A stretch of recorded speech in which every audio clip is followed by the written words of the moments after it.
ಏನ್ ರೇವತಿ ಹುಷಾರಿಲ್ವಾ? ಡಲ್ಲಾ ಕೂತಿದೀಯ? ಚಳಿಗಾಲ ಸ್ಟಾರ್ಟ್ ಆಗಿದೆ ಅಲ್ಲ ದಿನ. ಕೆಮ್ಮು, ನೆಗಡಿ, ಗಂಟ್ಲು ನೋವು ತುಂಬಾ ದಿನದಿಂದ ಇದೆ. ಏನಾದರೂ ಹೋಮ್ ರೆಮಿಡೀಸ್ ಇದ್ರೆ ಹೇಳ್ತೀರಾ? ತುಂಬಾ ಆರಾಮಿಲ್ಲಾರ್ದಂಗಾಗಿದೆ. ಹೌದಾ, ಇದೇ ತೋರಿಸ್ತೀನಿ ಬನ್ನಿ. ಹಾಗೆ ನಿಮಗೂ ತೋರಿಸ್ತೀನಿ. ಒಂದು ನಿಂಬೆಹಣ್ಣು ಸ್ಟವ್ ಹಚ್ಕೊಂಡು ಇದ್ರ ಸಪೋರ್ಟಿಂದ ಸ್ವಲ್ಪ ಬೆಚ್ಚಗೆ ಮಾಡ್ಕೋಬೇಕು.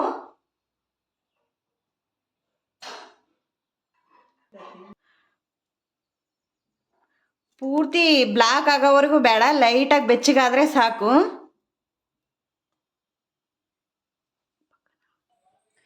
ನೋಡಿ, ಇಷ್ಟು ಬಿಸಿ ಆದರೆ ಸಾಕು. ಈಗ ಕಟ್ ಮಾಡೋಣ ಇದನ್ನ. ಈ ಥರ ಬಿಸಿ ಮಾಡಿದ್ರೂ ರಸ ಜಾಸ್ತಿ ಬರುತ್ತೆ. ಈಗ ಈ ರಸ ಹಿಂಡ್ಕೊಂಡು ನೋಡಿ, ಒಂದು ಚಿಟಿಕೆಯಷ್ಟು ಸಾಲ್ಟ್ ಹಾಕೊಂಡು ಈ ಥರ ಕಲಿಸ್ಕೊಂಡು ಕುಡಿಬೇಕು. ನೀವೊಂದ್ಸಾರಿ ಟ್ರೈ ಮಾಡಿ, ಹೇಗಿದೆ ಅಂತ ಕಾಮೆಂಟ್ ಬಾಕ್ಸಲ್ಲಿ ಕಾಮೆಂಟ್ ಮಾಡಿ ಫ್ರೆಂಡ್ಸ್.